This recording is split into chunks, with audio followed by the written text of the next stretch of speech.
Well, good morning, and thanks Broward Health for hosting us here today. It's great to be back, joined with the Surgeon General of Florida, Dr. Joe Ladapo.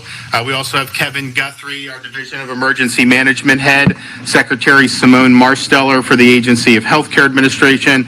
Of course, we have the CEO here, Shane Strum. We also have Dr. Joshua Lenchis, who is the Regional Chief Medical Officer for Broward Health. We have Representatives Lamarca, Fabricio, and Barrero. Mayor Mike Udine from Broward County. I want to thank him for being here as well. Last week, I think many of you know, we were concerned about what was happening with taking back of the supply, even more so than has been, of monoclonal antibodies. The federal government had stopped sending both Regeneron and the Eli Lilly monoclonal, and that was based off some preliminary studies saying that it may not be as effective against Omicron, but of course Omicron's not the only variant that's out there, and it's something that we actually have seen applied with Omicron patients, and we have seen symptoms resolved. So it's not clear that this is not something that is going to not be a benefit. It may not be as good as it was against Delta, but we obviously want to have that here for patients to be able to do it. And so we, under Dr. Ladapo's leadership, we push back against that. We feel there's no need for it to just be sitting on the shelves.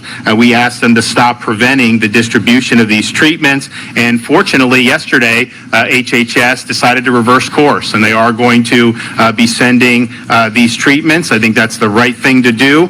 And we're past the point now where we're able to get it directly from any of these companies. The federal government has cornered the entire market. They basically took control of the supply in September. We had done a deal with GlaxoSmithKline on the Sotrovimab, which a lot of people think is the most effective against Omicron, and that is no longer a possibility because the feds have an exclusive arrangement. So we have been able to see, though, enough data, both from South Africa, Europe, and now here in the United States, to know, fortunately, that Omicron is far less pathogenic than the Delta variant was. It's characterized more as mild and brief symptoms in the upper respiratory region, and an absence generally of pulmonary symptoms, which really was what made Delta so devastating. But we also know that Omicron spreads far, far more rapidly. I think if you look around the world, any place that has had Omicron in significant numbers, you don't really have a slope. You have like a straight line going up in terms of how quickly it spreads. And I think we've also seen with Omicron, the vaccinations are not preventing infection. Miami-Dade, for example, is one of the most vaccinated places in the country, if not the world, and they've had huge Omicron infections. And so that's just the reality in terms of that this thing is spread very, very rapidly. There's indications and some studies out of South Africa that an Omicron infection may generate immunity against the Delta variant. And that's important because, yes, in Florida, particularly South Florida, we do believe it's overwhelmingly Omicron infections that are occurring, but Delta is still there, and most of the people that get really seriously ill are still being infected with the Delta variant. And so it's important to understand that and be able to have a strategy in place that is going to deal with both of those. And so we're able to be able to say today, now that we've gotten the pathway cleared with the Regeneron, now that we've gotten the pathway cleared with the Bamlanivimab, and of course we want more and more of the Sotrovimab to do, we have the ability, and we will immediately turn on additional sites as soon as the federal government gives us a supply. We will do an additional site here in Broward County. We'll do an additional site in Miami-Dade. We'll do an additional site in Palm Beach County. We'll do an additional site in Central Florida. And we also have the capacity to increase of the existing footprint, which we do have a good existing footprint. And we have the ability to add 5 to 10 more sites as the demand may be. But that is all contingent on the federal government sending the doses that we need. And so we're looking at probably between 30 and 40,000 additional doses. This will be used very easily. We've got the infrastructure in place. After we did our sites over the summer, once the demand declined, we were able to effectively mobilize them within each community. So there's some places where the hospitals take the lead. There's others where sites are run, and it's a variety, but people have had access on that. But we also knew that if there were increases in the future, we wanted to make sure that we had the capacity to be able to ramp up very quickly. And so those sites will be up the next day. They're ready. We have DEM, we have health. It's all locked and loaded. It's just a matter of federal government giving us more doses to be able to administer for the Floridians who need it. So that will make a positive difference. And we also had the foresight to ask the legislature in October to set aside money so that we would be able to handle this and there'd be no issue with it, including purchasing our own supply. I don't think we have the option to do that in terms of the federal government's exclusive arrangement, but if they were willing to sell it, we have the ability to buy it ourselves. So that's close to $1 billion that's been set aside to mobilize to be able to treat people, and we're glad that we were able to do that. We also are looking, if you look at the Jackson down in Miami, the biggest system down in our biggest county, they have been putting out data distinguishing the people that are COVID positive in the hospital for something else and the people that are actually being treated for COVID. I think that's an important distinction to make when you have a variant like Omicron, which is much more widespread. You are going to have people who get into a car accident and go into the emergency room, they're swabbing everybody, and you're going to have people that have incidental positives. And so they've anticipated about half of their COVID positive patients within their system are not being treated for COVID. And I think you're likely to see bigger percentages in that regard than we've seen throughout the pandemic. And so that's important when you look, right now in Florida, we've seen increases, but we still have, I think our ICU COVID utilization is the lowest per capita in the country. Right now it has gone up like everything has since November, but looking to see who is being admitted for COVID versus who may be admitted with COVID is going to be important to really chart the severity of what we're seeing. And we do think the most severe cases are still the Delta variant. In terms of, we were talking with the mayor about, there's obviously a crunch on the availability of tests.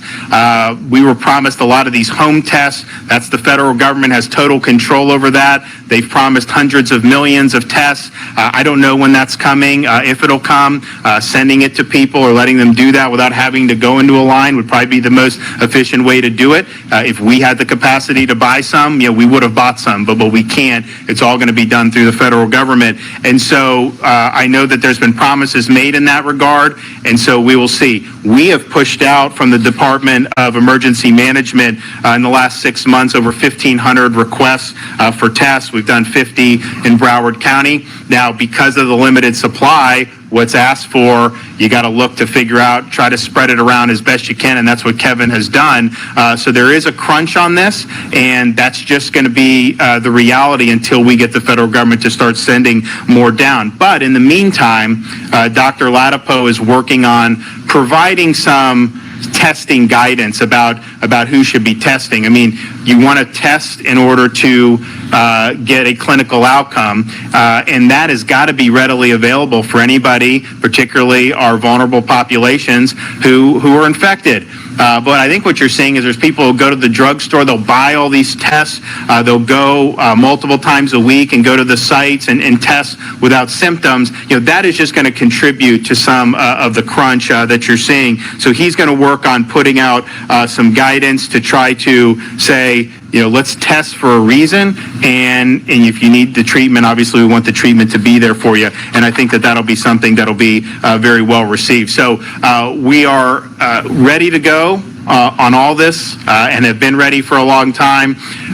We do not believe that the federal government should be holding back any more medications. We think we have to offer this, particularly for our elderly population. If you look at Omicron and the profile that we're seeing in terms of the clinical outcomes, it's always been true with COVID that the younger folks were less risk, but I think that's even more true with what we're seeing with Omicron. And it's just like other respiratory viruses, elderly people are just going to be more people that have health problems are going to be more at risk from any type of respiratory infection. I think that's what we're seeing with Omicron. So we really want to focus and make sure, and Simone is going to talk a little bit, if you have an outbreak in a nursing home, we are going to send the teams in there to go with the monoclonals, with whatever we can do to be able to help alleviate that situation. And those are the folks that are going to be most at risk on this.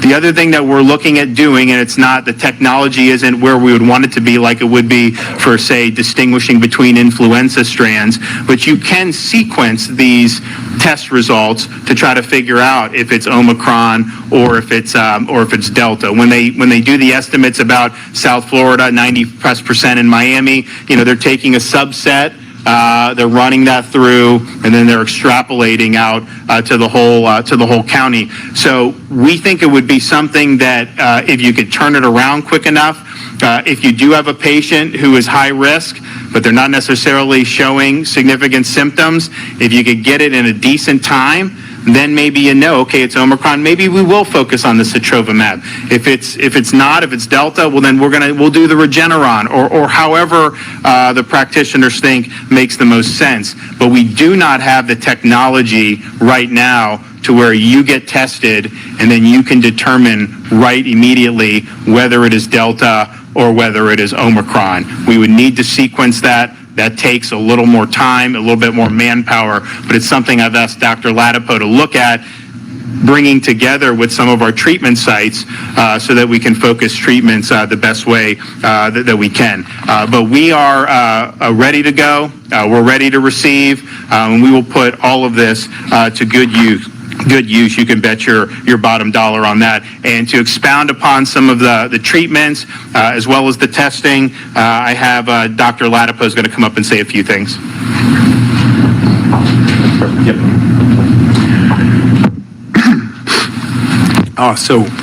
Good morning or good afternoon. I always have to check these days. Okay, I'm a dad of 3 kids, so give me a break. Completely agree, of course, with what the governor has shared about the epidemiology of Omicron in Florida so far and the plan regarding treatment and testing. So just to reiterate the highlights. So, everyone knows Omicron is spreading extremely rapidly. The good news is that it appears to be less virulent, and the hospitalizations are not increasing nearly at the rate that the cases. It's not close. There's a very big difference between the change in cases and the change in hospitalizations. So that's really welcome news. It's really great news. And then something else the governor has noted is that there's a distinction between the people who are being hospitalized with COVID, with Omicron right now, and the people who are being hospitalized for COVID, for Omicron. So that's a very big deal. There's a big gap right now. The estimates I've seen, like the governor, are that maybe half of people on average, there's a range, but half of people are just in the hospital for something else. And that's actually reflected in our ICU numbers. So we're not seeing any big increase in our ICU usage. So that's all really good news. It's a blessing considering how the last 2 years have been. So in terms of treatment, fortunately, my department and the governor's office were able to work together to put together an effective communication last week to reverse the completely senseless decision that the federal government made to withhold effective treatment from populations during a surge. You didn't need, I have an MD and a PhD, but you didn't need either one of them to figure out that wasn't the right decision. And unfortunately, the federal government has reversed on that. So that's also good news for Florida and good news for the rest of the nation. In terms of the newer treatments, We're seeing more of the Paxil and the Merck products reaching pharmacies in Florida. So we're working with the federal government, we're working with pharmacies and other sites in Florida to get that out in the community. I think in other areas where the demand is outstripping supply, particularly for high-risk patients, I think, clinicians, and we've encouraged clinicians in our communications to consider the clinical evidence for other medications that people can take at home. So, for example, there's high quality data on inhaled budesonide, that's reductions in hospitalizations. And fluvoxamine is another medication. There have been 2 randomized clinical trials that have been published in very good journals that have shown a benefit up to a 90% reduction in hospitalizations and death among people who were adherent to treatment in the fluvoxamine trial. Really great results. You don't hear about it because it's, Pfizer doesn't own it, Merck doesn't own it. There's no one to share that amazing news with people. But really great results and options for clinicians, particularly when there's a crunch on monoclonal antibodies and you're in the middle of a surge and you have a high-risk patient. And then, as the governor mentioned, we're working on testing. So my department's goal is going to be to put out testing that doesn't restrict access to testing, but reduces the use of low-value testing and prioritizes high-value testing. And what do we mean by that? So high-value testing is testing that's likely to change outcomes, right? So, if your grandmother gets a test, that's a much more valuable test than the 8-year-old, third graders that Los Angeles County is sending in to get weekly testing, right? The first one's is much more likely to change outcomes. So we're going to be putting out guidance that puts more emphasis on that. And we're going to be working to unwind the sort of testing psychology that our federal leadership has managed to, unfortunately, get most of the country in over the last 2 years. We need to unwind this testing sort of planning and living one's life around testing. Without it, we're going to be sort of stuck in the same cycle. So, it's really time for people to be living, to make the decisions they want regarding vaccination, to enjoy the fact that many people have natural immunity, and to unwind this, this preoccupation with only COVID as determining the boundaries and constraints and possibilities of life. And we're going to start that in Florida. Okay, thanks.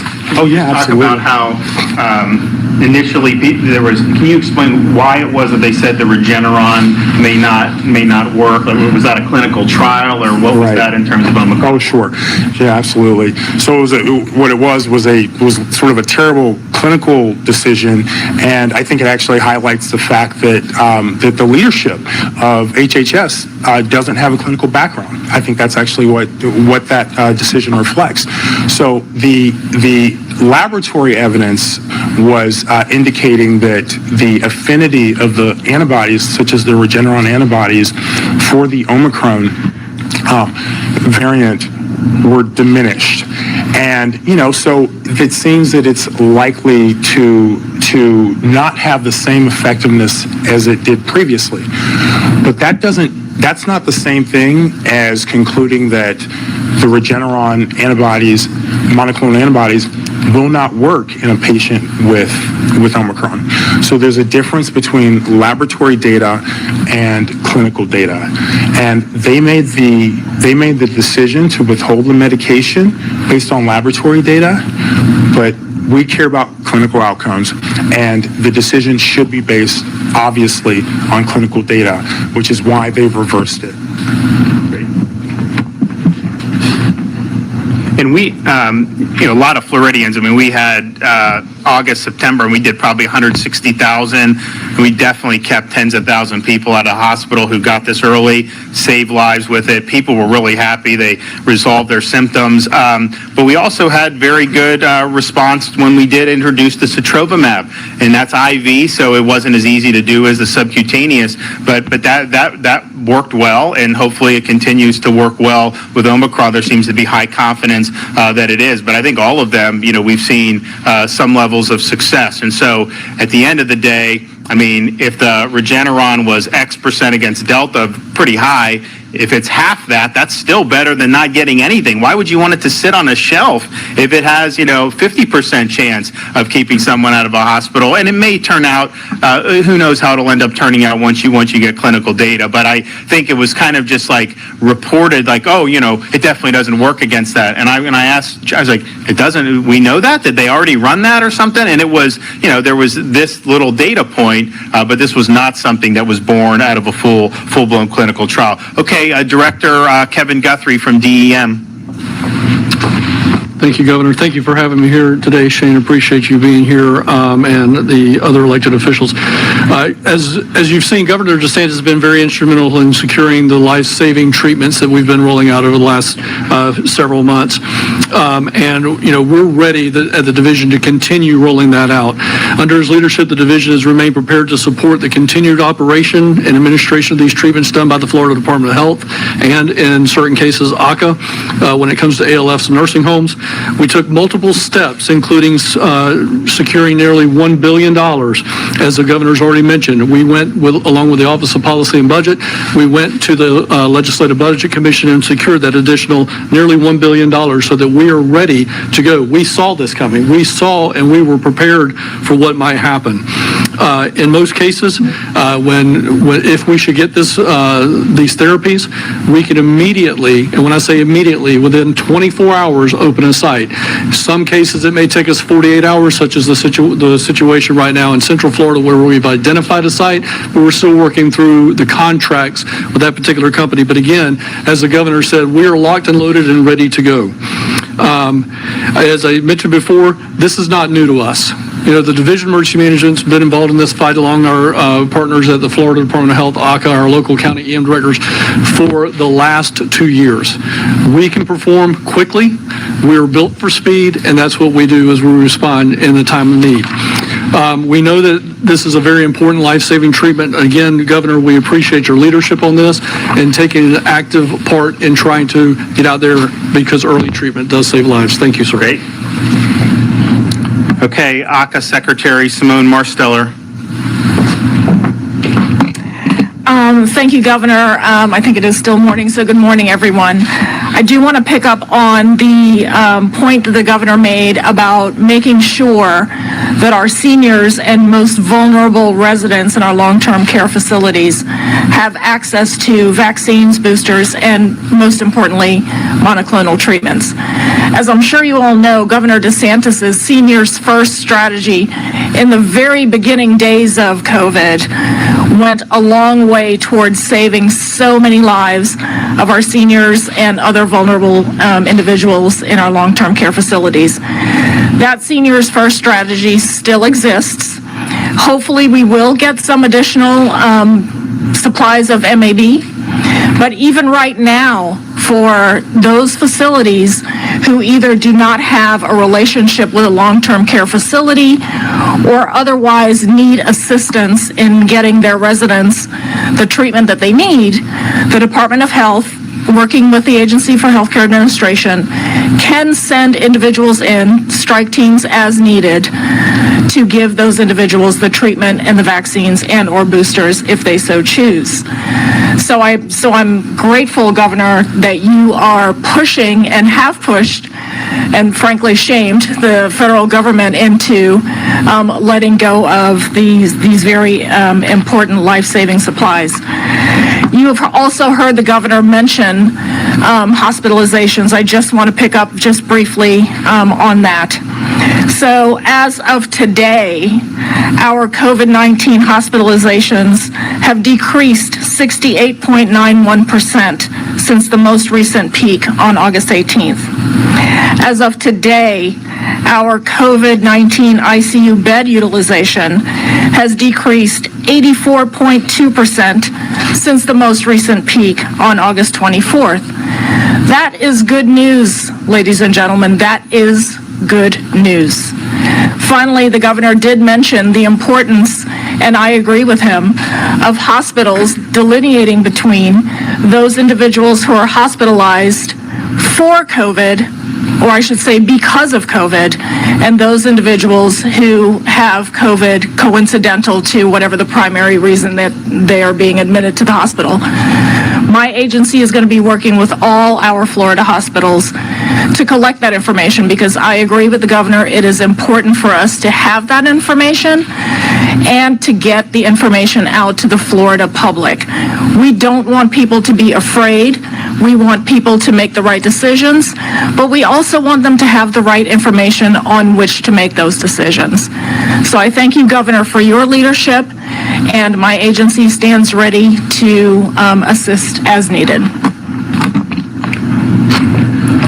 And if you look at the overall capacity, I mean, I think the hospitals in Florida have done a very good job of managing and expanding when need be. There's a lot of capacity available right now. Of course, we have a lot of people in Florida over these months, as many of you know. I mean, we probably, on any given day, it'll be about 25 million people when you think of the tourists and all the snowbirds and everyone down here. And so they have the ability to do that. And so we've got a lot of capacity. I mean, I think that we worked very hard a couple months ago to protect the nurses from being fired, and I'm not saying here they would have done that, but some of these places that did that are now ruining the day because they're looking and then they may not have enough people. And so we thought it was very important to make sure that our healthcare workers would be able to have jobs, but also it's better for the healthcare system that you're at full capacity. And so we also, and it ties into long-term care because there's a lot of folks in long-term care who are interested. Right before Christmas, Dr. Latipo and I announced that Florida would be offering the new Evusheld product by AstraZeneca. So that is it's different from the treatments that we're talking about here for people who are infected. It's non-exposed, non-infected people, mostly elderly and immunocompromised is who it's for, and you take it, and the trials have shown 6 months of protection going forward. And so that's something that Florida Health, COVID19.gov, if you go on, we have the different sites. We've tried to put it out. Again, we get a limited supply from the federal government. So whatever they give, we try to send it to places so that Floridians have access to it. Obviously, some of the rural areas, you're going to have to drive a little further than in Broward, but we try to do it so it's good. So we don't know exactly. It's going to take a little bit more time to figure out how effective that's been, but if it's in line with the clinical results, that's going to end up preventing a lot of Omicron, but maybe even some Delta infections in a very vulnerable population. And so that's something that is also in the mix as well. Okay, I have now CEO Shane Strum. All right. Good morning. Welcome back, Governor. It's good to have you here at Broward Health. First, Happy New Year. I would say Broward Health wishes are a healthier 2022. So, great. Well, we're excited to have the governor here. This is what leadership looks like. Those on the stage with me, if you look at it, you have the governor, you have 3 agency heads, 3 members of the House of Representatives, and the mayor of Broward County. That's what it's about. They've been here from day one. I can take it back a few months when we were worried about the Delta variant and we needed monoclonals desperately. The first person to step up to the plate and the first call that we made was to Governor DeSantis, and he made sure that we were able to have those. And a lot of that happens also when you have a strong board. Governor, this board has made sure that we were able to help the community every turn and every twist that we've made, whether it's monoclonals, vaccines, or tests. So we're excited that you're here. We have a lot more things that we're going to be doing, but any of the additional help you can get with the Regeneron or the other drugs are very helpful. So thank you. Absolutely. Okay, we have Chief Medical Officer, Broward Health, Dr. Joshua Lenchis. Well, thank you very much. For almost 2 years, the caregivers here at Broward Health, physicians, nurses, technicians, and therapists, thousands of others have cared for folks battling COVID-19. In fact, the first vaccinations in Florida, as you recall, in Tampa, I saw the picture last night, December 14th of 2020. Here at Broward Health, a few days after that, but last year at this time, a month later, the caregivers here began administering those monoclonal antibodies. The first one was bamlanivimab. In support of the clinical literature, at the time, we too witnessed the safety and effectiveness when administered to those who were infected with COVID-19 who did not require hospitalization. I'll reiterate that the governor said the monoclonal antibodies as a viable treatment option to help keep patients from progressing to severe illness and keeping them out of the hospital. While the variations and the combinations used have changed over that time frame, depending on the COVID-19 variant we faced, the data continues to underscore the incredible effectiveness of these medications. And while, as the governor mentioned, there's some recent study that's looking at the effectiveness of the currently used monoclonal antibodies on the Omicron variant, the fact remains that the Omicron variant, as he said, was not the only variant that's out there. So I think that the fact that Delta continues to have a formidable presence in Florida, that it's important that we reiterate the need to continue to ask for the monoclonal antibody. These physicians that are working here on the front lines, as well as others around the region, need these treatments, and the oral medications that we discussed that are approved under emergency use authorization to continue to care for our patients and ensure that health systems can meet the demand for the COVID-19. Thank you, sir. All right. Okay, the mayor, where is he? All right, come on up. Good morning. Thank you, Governor. Thank you, CEO Shane Strum and the entire board at the Broward Hospital District, and all our medical healthcare workers who are on the front line day in and day out helping Broward County residents and Floridians through this battle. As the governor mentioned and as Director Guthrie mentioned, Broward County is ready to stand up additional sites within 24 hours as far as MAB treatments. We have a site picked out, ready to go. The logistics are done, and we're ready to open that site within 24 hours. We continue to work with the Department of Health and all state agencies to provide additional testing resources to our residents. We're working the logistics. We're opening those sites pretty much on a daily basis, opening more and more to meet the demand of the public. But I agree that we need to come up with some reasonable, rational testing requirements so that we're not overstripping and creating a demand situation that nobody could reasonably keep up with. So I urge residents to take that into account as they decide whether to test or not and look into those things. Vaccines, boosters, we're working with ACA and we're working with our senior communities when we have that to go right into the communities to help our most vulnerable, and Broward County will continue to do that. So I thank you for your cooperation and all the department heads for working together with Broward County so that we can ensure the best health outcomes for our residents and visitors. Thank you. I think it's also just important to point out in terms of Florida. You look what's going on in other states. They're letting hysteria drive them to doing really damaging things. We thought that people had learned. They're closing schools. They're doing things that should not be done, and that is not the way you deal with this. And so, we are 100% committed to making sure that people are able to live their lives, that our kids are able to get an education, that people's businesses are able to operate, and that people have jobs. And so that is just non-negotiable, and you got to do it. And when Joe Latipo first came on board in September, he said that that there's no place for fear when you're doing the policy. You got to deal with this rationally. I think that particularly given the clinical profile so far of Omicron, there's not justifiable to let fear overwhelm you. I mean, this is something where, we're seeing dramatically less clinical results, negative clinical results compared to what we saw with Delta.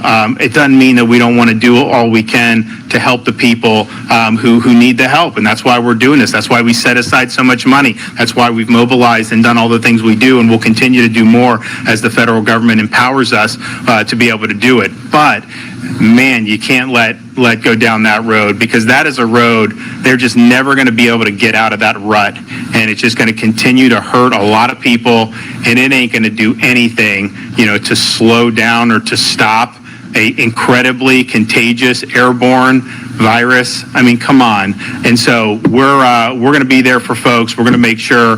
But as Joe Latipo said, that's across the board. Kids that are in school thriving, means a healthier community. People that can put food on the table means healthier families. And so we're not going to waver on that. We were, my wife and I were able to come down on New Year's Eve, go visit Hard Rock Stadium. People were having a good time, and they were living their lives. And so we've got to continue to do that, and you can't let any type of hysteria undercut the normal functioning of society. Okay, with that, yes, sir. Governor, you mentioned your wife. Say how your wife is doing, how she's responding to the treatments. And second, what do you make of this the hysteria regarding your so-called vacation this past week in MIA? Can you speak to that? Yeah, I mean, I guess I should have been at the beach in Delaware, right? And then they would have been really happy with that. You know, it was, I mean, you look, we actually put out the schedule, and I think these people didn't know that. They think because you're not doing a big press conference, you're not doing. So, you know, Friday we were, Kevin, Joe, and I all had discussions about, you know, doing what we're doing. Of course, I was at the, down in Miami later, Thursday in the office working on this and some other stuff.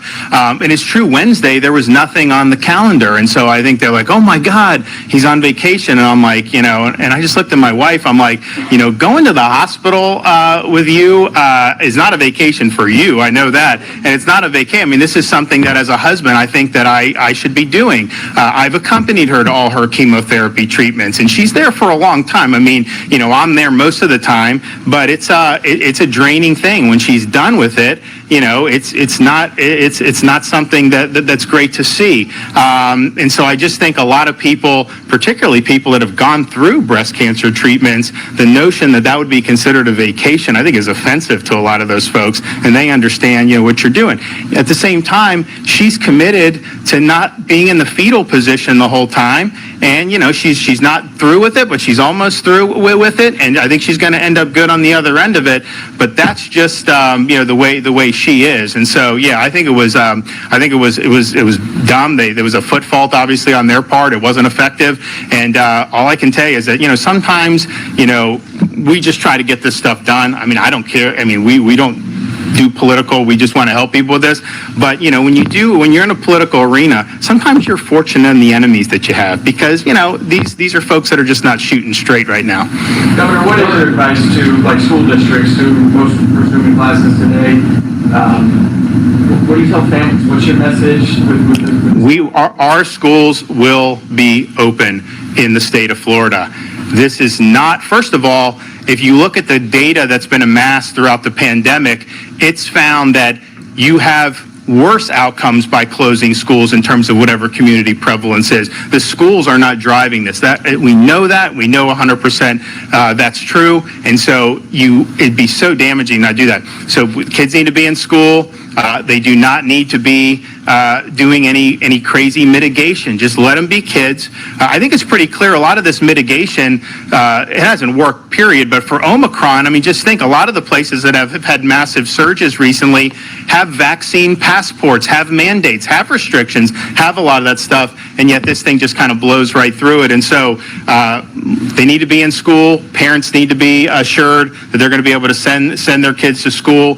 One of the best things that we did this school year with Dr. Latipo was get rid of healthy quarantining of kids, where you'd have one person test positive and you'd send healthy kids home, and almost none of them would end up testing positive themselves. So they were kept out of school for so long, and that was bad policy by CDC. With Joe, we revised that and said, actually, if you're symptomatic, send home. But if you're healthy, you need to be in school. And that is our policy. We think that flows out of the rights of parents to have their kids educated, and we're not going to deviate on that. And the places that are closing schools, if you look at some of those states that are doing it, the communities that they're doing it in are mostly affecting working class and low income and poor kids. That's who it's affecting. Those are the folks that are least able to bear the burdens of some of this mitigation, and yet that's what's happening. So that's the wrong approach. In Florida, you know, we absolutely want the kids in school, and we know the data has been very clear for a long time that whenever there's any type of wave, it's not the schools that are driving the wave. In fact, The Delta wave in the South was a great example. We brought the schools in just as this thing was peaking, and basically it totally crashed and went down for 3 months. And then when we've seen Omicron take off, the schools were largely adjourned for Christmas break when we saw that. And so there's not a correlation there. But I'd also say the same thing with our state universities. You're seeing some of these other universities around the country. Some of them are even doing shelter in place over Omicron for what, a 20-year-old college student?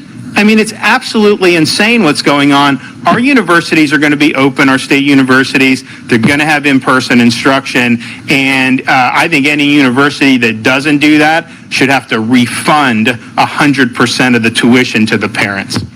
Local school district officials have criticized the ban on mask mandates. They say it's tying their hands and preventing them from enacting rules that will have shown to protect students. Whatever happened to home rule on that issue, and why should it be left up to local leaders? Florida has a Parents' Bill of Rights in the state, and which says that politicians don't get to countermand the rights of parents. That means parents have primary responsibility for the health, education, upbringing of their kids, and forcing kids to wear a mask for 8 hours a day is something that most parents, many parents, do not want. We, of course, give parents the option if you think that that's something that's good. But I would note, they're even saying now, I mean, you even see some of these TV doctors on CNN admitting the cloth masks are not going to protect against Omicron. This is an aerosolized pathogen.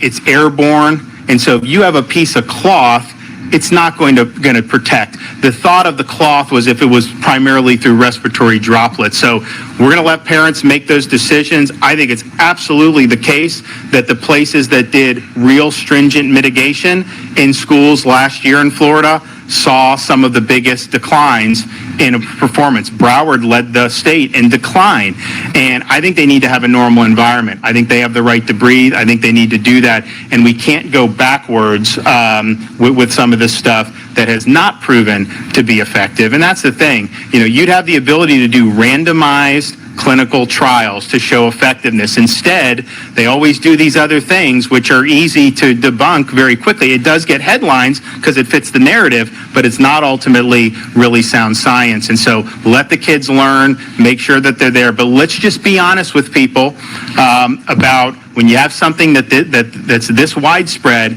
that is airborne, simply putting cloth over and thinking that somehow that is going to provide good protection, that's just not accurate.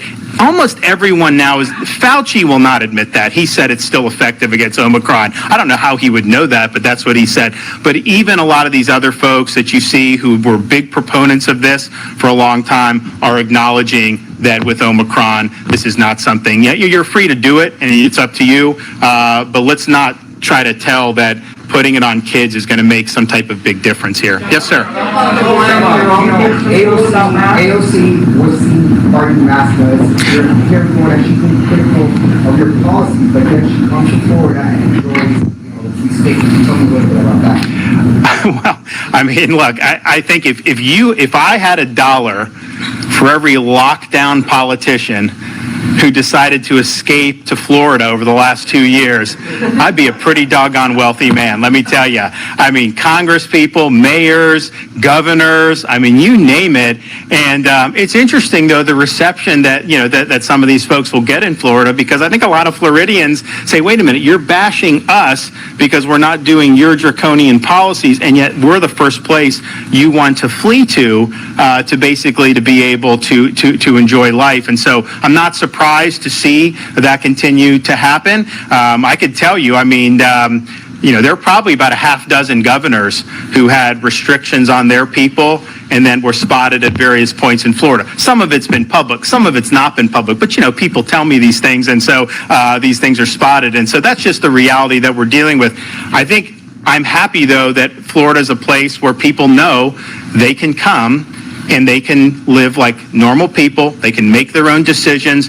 You know, Fauci, again, he's railing against the restaurants. I mean, these poor people have had, I mean, they've done very well in Florida because we protected them, but I mean, this is not an industry that's easy to do very well in, and he's singling them out as if that is somehow such a huge factor when there's all these other things that you could be pointing to. You know, I just think it's wrong, but people know they can come, they can go get a beer. They're not going to have to show papers. They're not going to have to do anything. And just look at what we're seeing now. How big of a failure have vaccine passports been? Okay, if vaccine passports succeeded, you would not see a lot of the stuff that you're seeing in a lot of states that implemented them. And so all it served to do was discriminate against people based on an individual choice, create a two-tiered society. And yes, they are moving, like I said a couple months ago, they are moving to update that to say, in some parts, they're going to say you need a third shot to be able to do. So those policies have not worked, and I think ultimately, look, people vote with their feet. I always say I'm so happy with our Floridians. I'm not asking for people to come move, because we've got great people, we've got a lot of great stuff going on. I think we're going to do a lot more great stuff. But the fact of the matter is, you know, if you look from July of 2020 to July of 2021, we led the country in where people were wanting to come to. And I think that that's a result of protecting people's freedoms and making sure that we had a state worth living in. Governor, given that there's a limited supply of the monoclonal antibodies, is there any thought being given by you or the Surgeon General to lifting the standing order and allowing doctors themselves to prescribe them and determine whether people really need them or not? So here's I mean, it's a good question, because prior to what Florida did, you had to go get basically a prescription from a physician, which is fine generally, just, you know, as you know, in theory. The problem is, you know, okay, how long does it take you to get in to see your doctor? When can you get the script? How long that? And when you talk about early treatment really making a difference, you know, if you do it on day 5, that's going to be better than on day 11. And so what we did with the standing order was kind of cut out the middleman, let people go in directly, and if they qualified under the EUA, they would get it. That resulted, I think, in people getting it early enough to make a bigger difference than if they had that additional red tape. However, the result was you would have people that would come, and there were people, no doubt, who got the treatments who likely would have recovered without the treatments. I mean, that's for sure.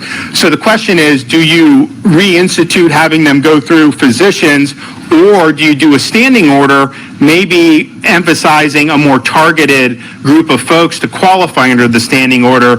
Joe's going to have some guidance on that, but I think where we're going is we're going to continue with the standing order, but I do think it's going to be explicitly targeted, particularly when you have Omicron. Not that young people were particularly vulnerable to the other strands, but this is one where you're basically cold-like symptoms for a lot of those folks.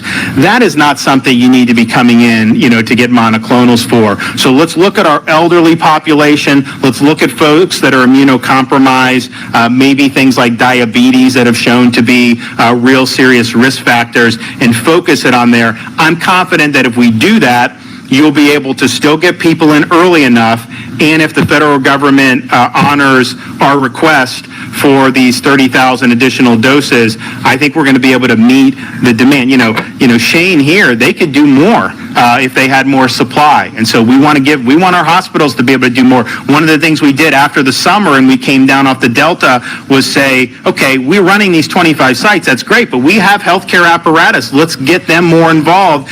And here in Broward, they really took it, and other parts did it, and so we're proud of that. But now at the same time, we have an opportunity to expand, and we want to do that. But yes, it is going to be tailored to the folks that need it the most. I just think that especially with Omicron, where Dr. Latipo said, I mean, if you look at Simone cited the hospitalization numbers, let's say it's 50%, let's say it's 40% are there with, not because of COVID.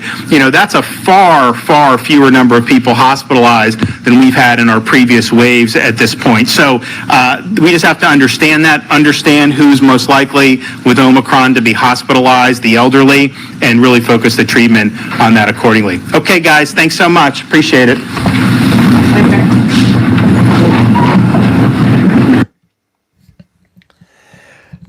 A lot of information there. But what we're taking away from this is a comment made by Dr. Joseph Ladapo. Florida is beginning to unwind the psychological damage done by the feds. We're moving into a new phase. We are attempting to deprogram these people that have been turned into hypochondriacs. Fun fact. The former president, not this one, the one before, was an avowed and bragged about being a hypochondriac. Hand washing 12 times a day, all this kind of stuff. Changing his suits, I think it was 5 or 6 times a day. Exact same suits. The guy has an entire closet full of suits. But we're not going to get too wound up on that. The idea of deprogramming people mentally. The idea of showing people that testing yourself every day doesn't change everything. In fact, it doesn't change anything. You can't just continually assume that everybody out there somewhere is sick and that you might get it. And if you might get it, you need to know, and you need to know now. People have become information junkies. And we saw this in chat today. Down in the chat, we saw a group of people that like to use subtle tactics to attempt to be influencers on someone else's channel. Let me say this again. You see, they can't create channels and influence platforms of their own because nobody buys their bullshit. So what they do is they still believe they've got some nugget of truth. They got to get out there. So they go to successful channels like this one and others, and they attempt to take over the chat by pushing their conspiracy theories on both sides, and they attempt to do their influencing that way. Starchild, she's blocked. He or she or whatever it is blocked. 2 peas in a pod. As are many others. Blocked. We do not discuss what other people should or should not do regarding personal medical decisions, pardon me. We do not discuss in chat. We do not do that. Pamela, just leave it be. We do not discuss what other people should or should not do regarding personal medical decisions.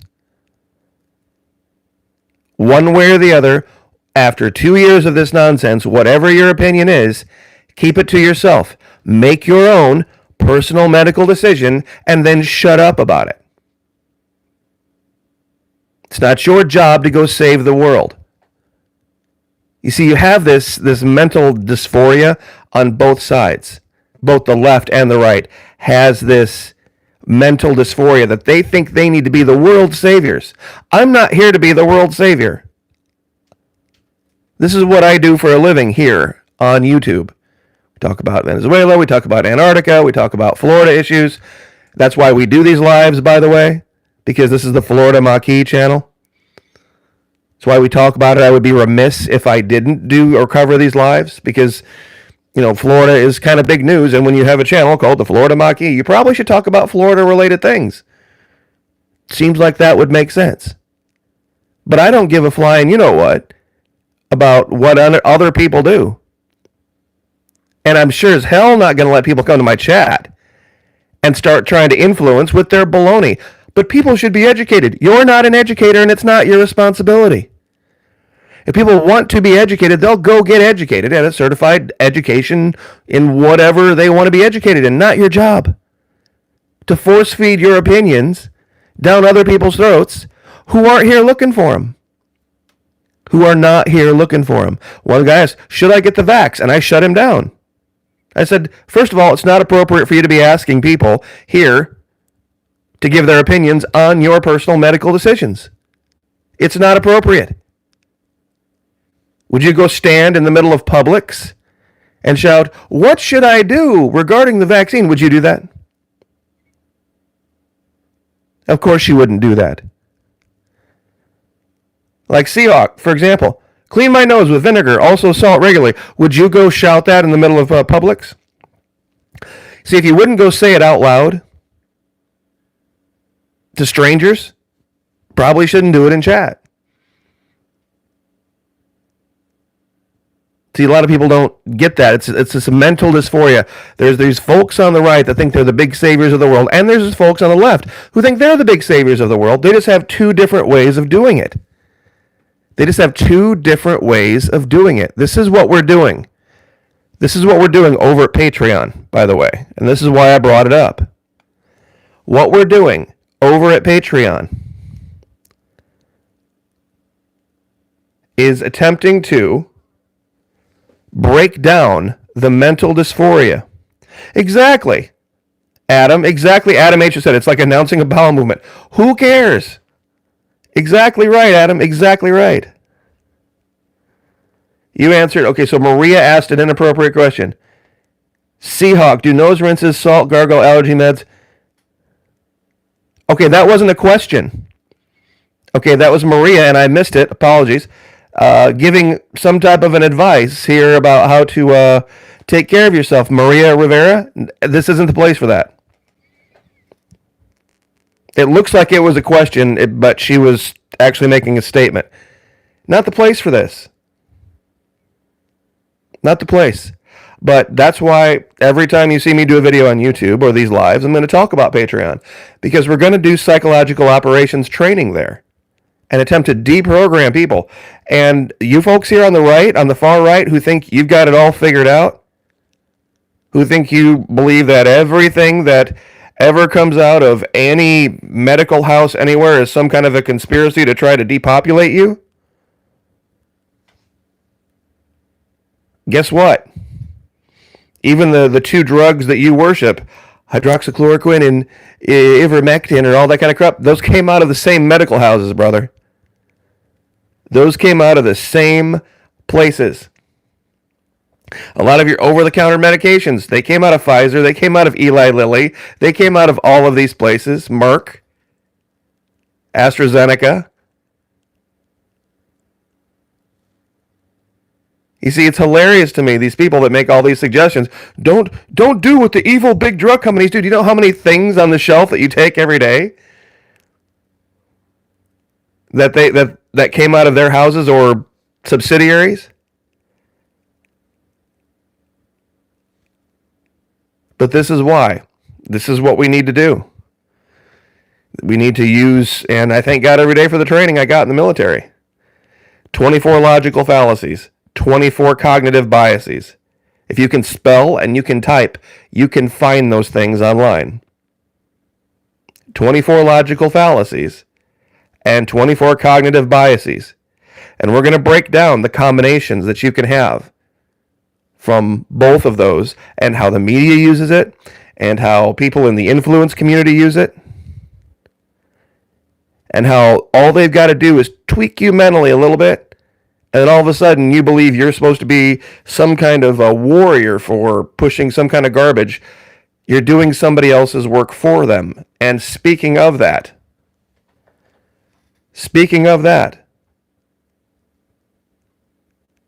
I want folks to ask themselves a question about this new god that people are worshiping called cryptocurrency.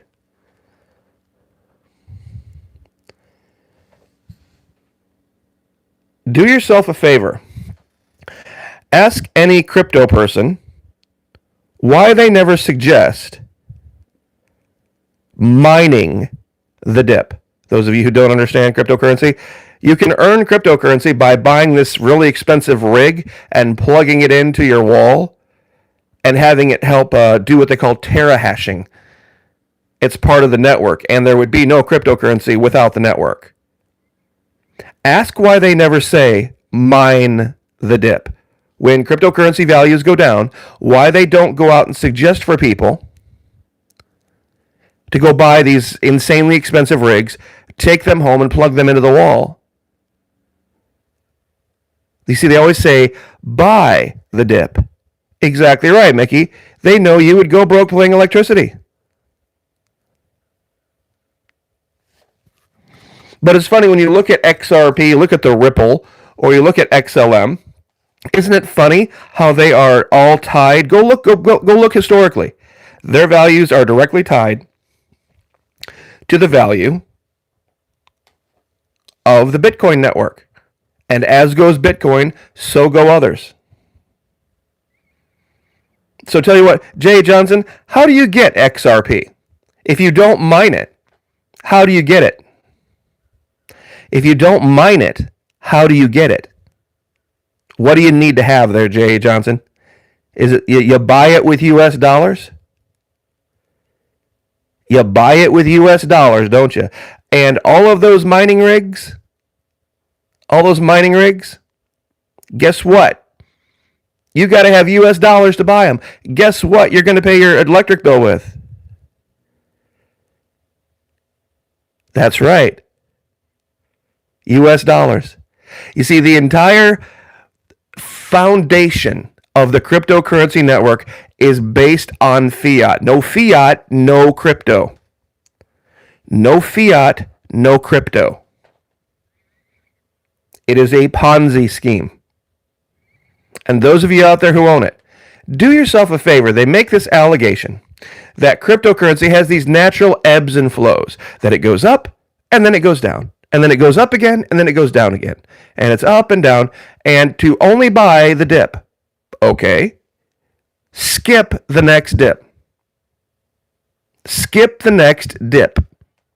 Meaning, if that's true, nobody should have to buy it at the next low, the next bottom of the dip, for it to naturally go back up again. You see, they're saying that you should buy so that you make money, but if crypto can stand on its own without the help of cryptocurrency, it should necessarily go back up again without any financial help. Shouldn't it? Now, if that happens, nobody buys at the next dip. It should what? Go up on its own, and then you'll have learned, oh, Florida Maquis is full of it. Yep, you see, here it dipped all the way down at the bottom, and here it went back up, and I didn't buy, and I got screwed, so I'm not going to listen to Florida Maquis anymore because he's an idiot about this kind of stuff. You know, wonderful. Fantastic if that happens, but it won't happen. It won't happen. You see, every so often, crypto fails. The only reason it was appearing to be successful is because a bunch of people took their dollars and pumped into it and bought with dollars into it. There aren't mining rigs in everybody's second or third bedroom or in some closet somewhere. Not everybody in the world is mining cryptocurrency. You see, if that were the case, that would make the network valuable. But only 114 million people on a planet of 6 or 7 billion. Let me say that again. Only 114 million people on a planet of 6.5, maybe 7 billion people own cryptocurrency of any kind. That, for those of you that don't want to do the math, that's about 1.7%. 1.7%. And of those, the vast of that 114 million, the people that are controlling it are about 20,000 people around the world, around the entire world.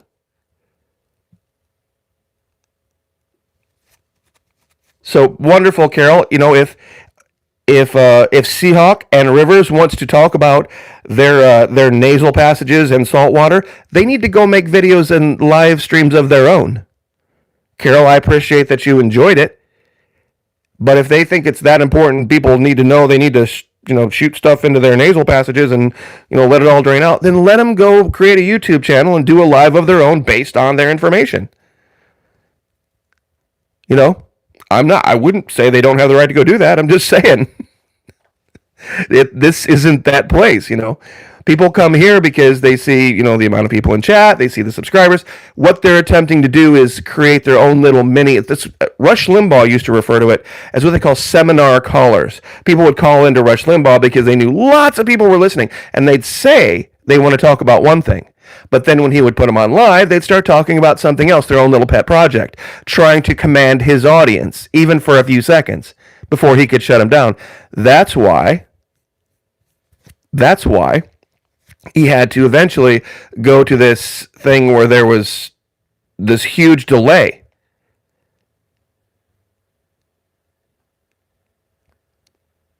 That's why he had to do his shows with a huge delay. Here we're on live. Here we're on live. And, I don't have the audience, of course, that a Rush Limbaugh does. But if I did, I would very likely have to not be actually live. There would probably be this huge, 30-second to 1 minute delay so that everything could go through a filter. And before it actually went live out to the world, it would have to be, unfortunately, redacted and censored. Because there are people that just want to create their own little pet projects, create their own little buzz around themselves, and use others to do it. So, anyway, but that goes right along with crypto. You see, they'll also talk about, and I'll leave with this, they'll talk about proof of work. Every scam artist, every slimy car dealer, guess what? They work. To run a scam, it takes work. You got to go out there and you got to push to get more people to dump their cash into your scam.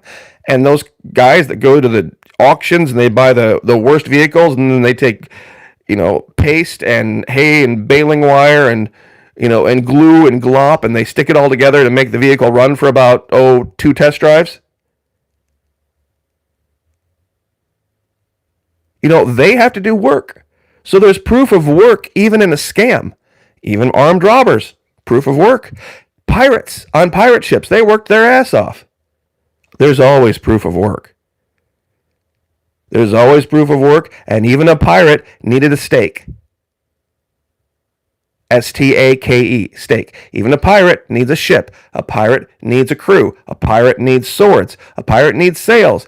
He needs food to feed his crew before he gets his first, big score, so to speak. There's always proof of stake, even in criminal activity, and there's always proof of work, even in criminal activity.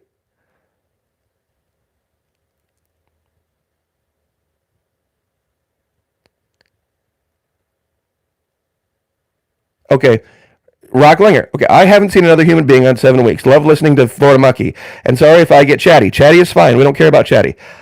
I do believe your listeners can also get into, to stay free of satanic world, why we learn from you. Okay, in your opinion, Rock, did you consult me about what you were going to bring to my channel and push to my audience?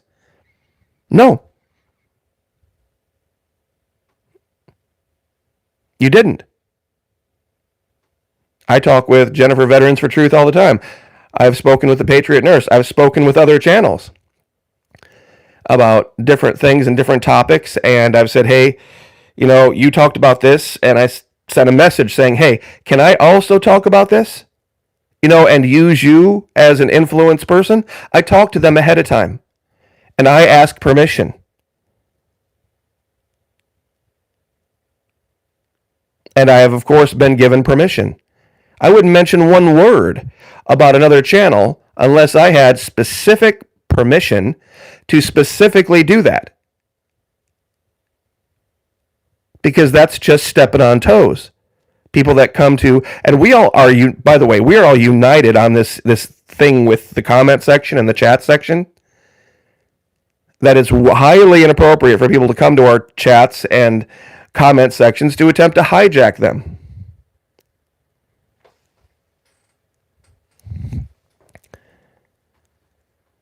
So I'm glad you love God, and that's wonderful. I mean, I'm glad you talked. I mean, it's, that's personal to you. But no more than if you would, who remembers the speech that DeSantis gave? It was last summer, where this guy got up and he just started yammering on about DeSantis, Death Santis, and you're this and you're that and the other and blah, blah, blah, blah. And they sent the police to go arrest the guy and kick him out of the press conference. And he went out and, exactly, crypto's Amway on super steroids. Then he went to his social media on Twitter and said that the governor is against free speech. The governor's not against free speech. Not at all. Free speech rights do not give you the ability to go into a news conference where a man is speaking and sit there and shout and interrupt him continually. That's not free speech. That's harassment. That man didn't pay for the room, the governor did. Actually, the people of the state of Florida did.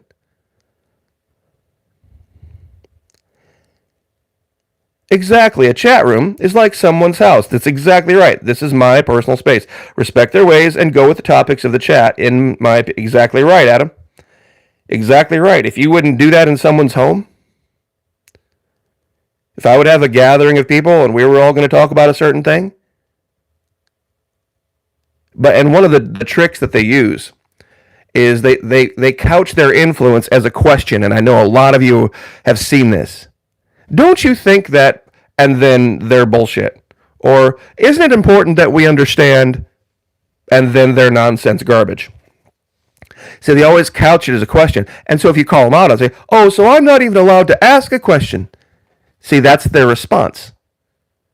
I'm not even allowed to ask a question. You are a censoring tyrant.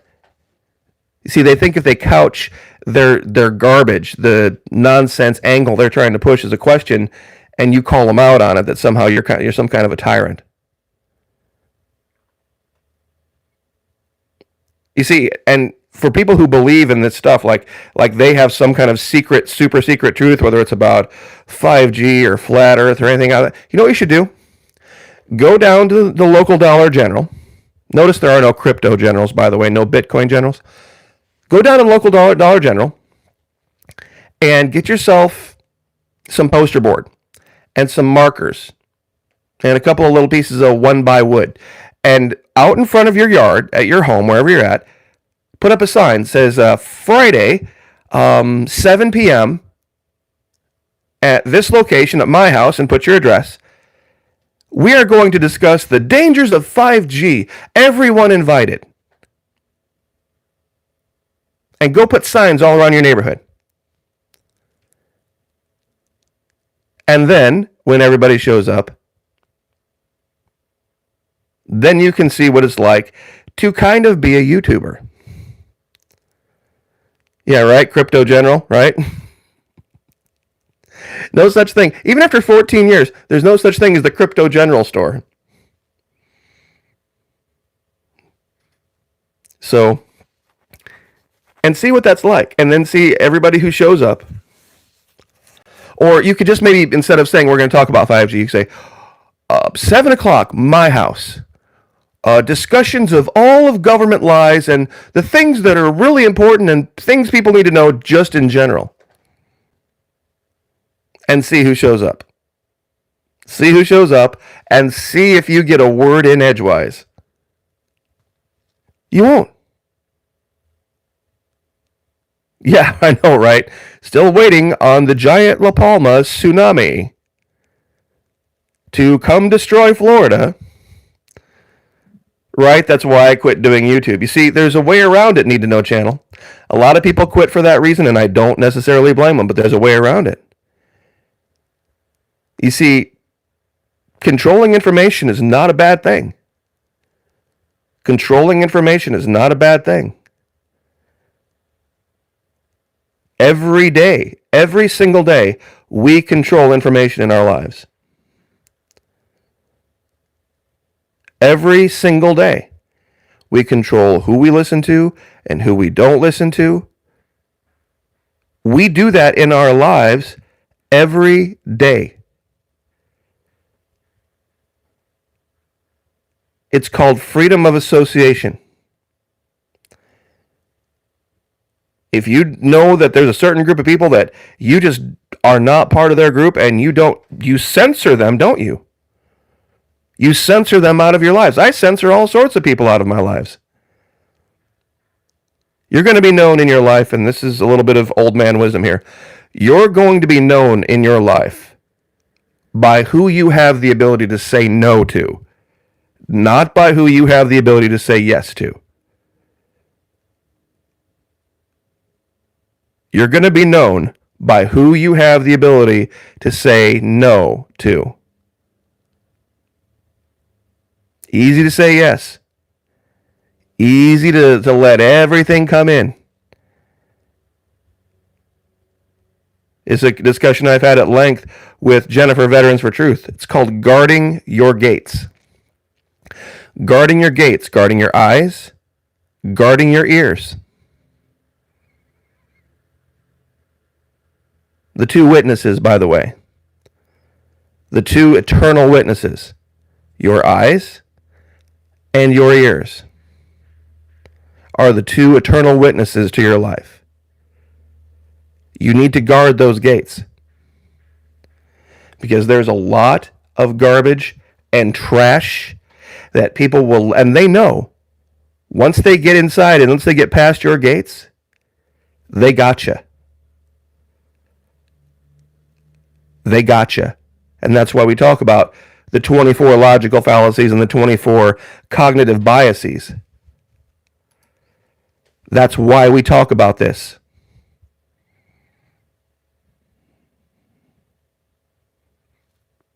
It is so important to understand.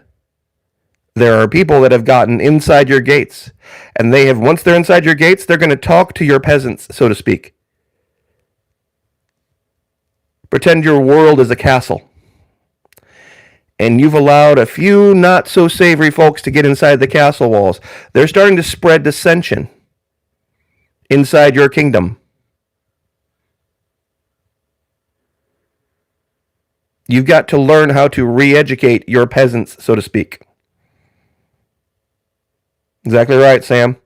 Us old farts, you learn about active filtering, and you know how to go out amongst your populace, at least in your mind, the populace of your mind, and go out and start kicking out those who are attempting to run and rule your kingdom the way they think it should be run. I'm trying to give you guys hints to what the basis of the next video is going to be over at Vimeo Patreon.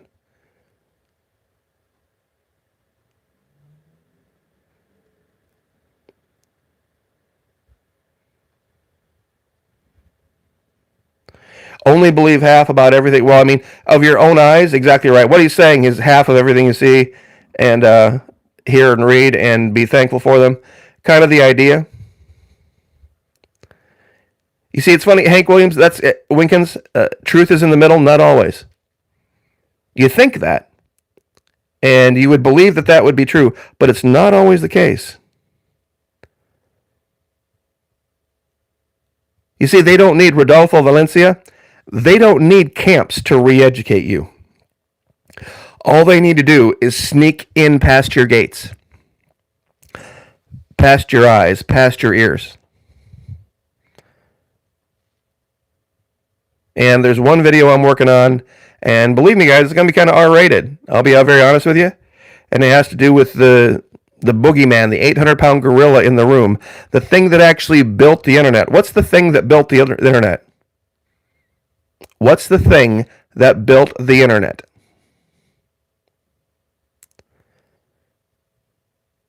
The 800-pound gorilla in the room. It takes a woman to get it.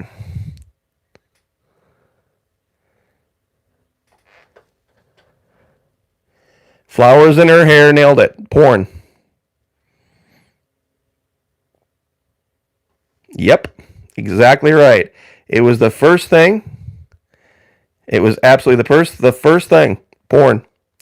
Porn built the internet, and inside, if everybody out there would think of their mind right now as a castle, there are all sorts of not so savory folks running around inside people's heads, changing the whole aspect of the kingdom. Your mind is a kingdom. And that's why we have 90% divorce rates. That's why we have men pretending to be women. And we have all sorts of sickness and horrible stuff and lifestyles that are just absolutely degenerate and terrible. And once that poison got in, that would be the biggest thing that would cause the biggest change in the world. The biggest change in the world that would happen if the internet were to go down. Some of you, well, I shouldn't say it that way. That's a bad way to say it. I can think of a lot of really good things that would happen from a giant CME. If there were truly one of those big giant CMEs that would shut down the web for 3 months, 6 months, 9 months, the changes in that aspect would be manifest around the world. There are, now it would put me out, I will say that, as the guy who works on the internet, the guy who makes his paycheck on the internet, that would be kind of a problem. But, it would be a problem for everyone.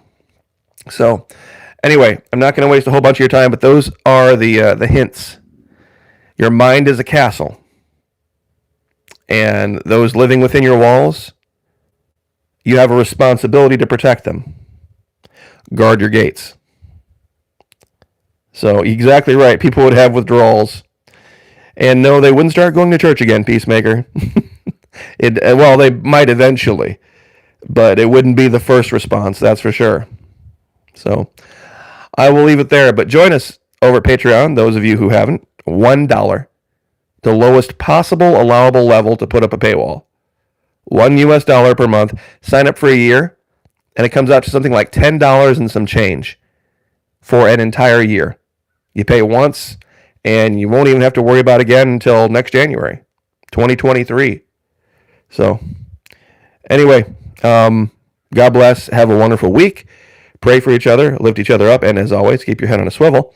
And we will see you guys next time. Take care.